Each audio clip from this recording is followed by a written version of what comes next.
San Francisco Bay. Possessed an only child called Roy, a plump and unattractive boy. Half-baked, half-witted, and half-boiled. But worst of all, most dreadfully spoiled. Whatever Roy desired each day, his father brought him right away.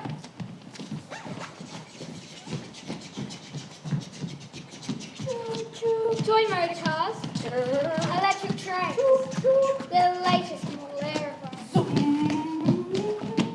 a coloured television set, Peppa Pig, a saxophone, a clarinet, expensive teddy bears that talk, I love you! Roar! and animals that walk and squawk. Squawk! Polly wanted cracker. That house contains sufficient toys to thrill 500,000 boys. As well as this, young Roy chooses 2 pairs a week of brand new shoes. And now he stood there shouting, What on earth is there I haven't got? How hard to think of something new. The choices are extremely few. Then he added, as he scratched his ear, Hold it! I've got a good idea. I think the next thing I must get should be a most peculiar pen. The kind that no one else has got. A giant Anteater! Why not? As soon as father heard the news, he quickly wrote to all the zoos. Dear sirs, he said, my dear keepers, Do any of you have Anteaters?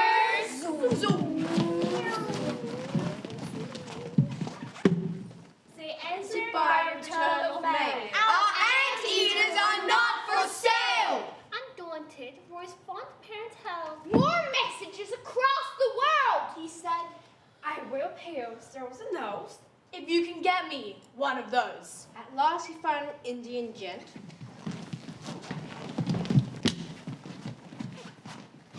He lived near Delhi in a tent. He said that he would sacrifice his pet for an enormous price. The price demanded, if you please, was 50,000 gold rupees.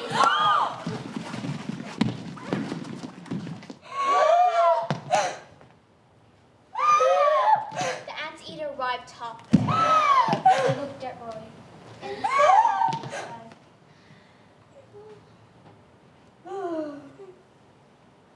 I'm famished. Do you think you could? Please give me just a little food.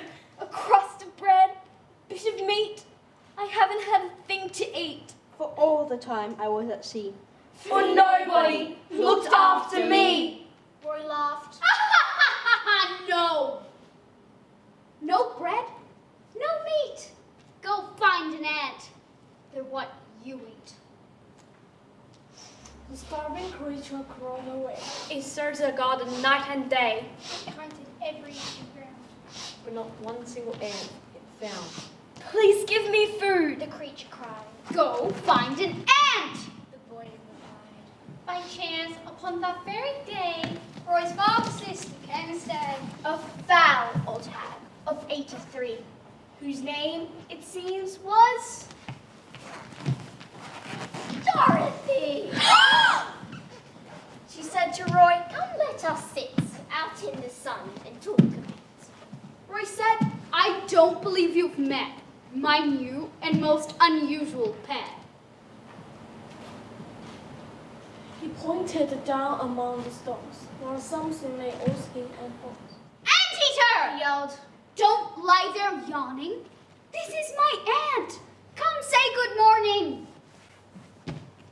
some people in the USA have trouble with the words they say. However hard they try, they can't pronounce a simple word like aunt. Instead of aunt, they say aunt. Instead of can't, they say can't. Roy yelled, come here, you so-and-so. My aunt would like to say hello. The creature slowly raised its head.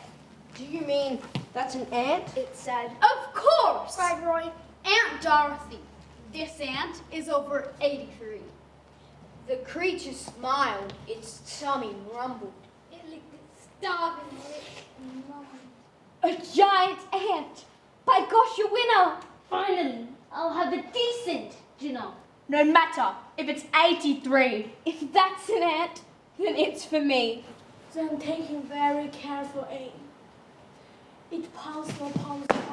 It grabbed her firmly by the hand and ate it up right then and there. Murmuring as it chewed the feet. The largest ant I'll ever eat!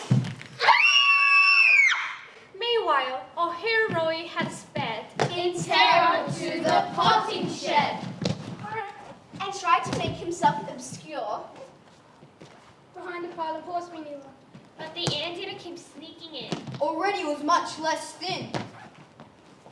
And said to Roy, You little squirt! I think I'll